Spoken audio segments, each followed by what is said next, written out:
மேல்நிலை பள்ளியில் படிக்கின்றேன். என் பெயர் மு. காவ்யா. நான் 6ஆம் வகுப்பு ஆ பிரிவு படிக்கின்றேன். நான் எடுத்துக்கொண்ட தலைப்பு கம்பராமாயணம் உணர்த்தும் உண்மைகள். இந்த உலகம் புதியல்களால் நிரம்பியவை. தமிழ்நாட்டை தோன்றினால் இதிகாசங்களும் புராணங்களும் கிடைக்கும். இதில் நமக்கு கிடைக்கக்கூடிய மிகப்பெரிய புதையல் கம்பராமாயணம்.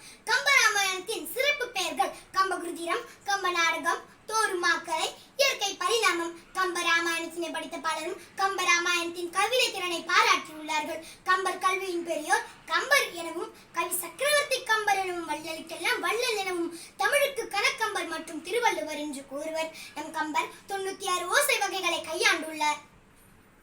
இதேபோல் ராமனின் அழகை இருளை ஆட்சி செய்யும் கருமை பொய்ந்த உடல் அழகை கொண்டவன் என்று கூப்பிட்டனர்.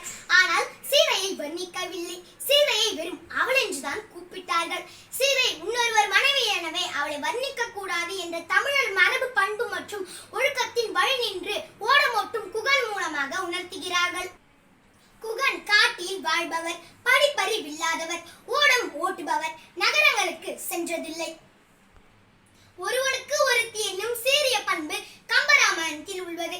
கற்பு என்பது உடல் சம்பந்தப்பட்ட அணி அல்ல, உள்ளமும் சம்பந்தப்பட்ட அணி. இதன் மூலமாக கம்பராமாயணத்தின் சிறப்புகளை நன்கு அறிகிறோம் அல்லவா என்று கூறி என் சிற்றுரையை முற்றுரையாக்குகின்றேன். நன்றி.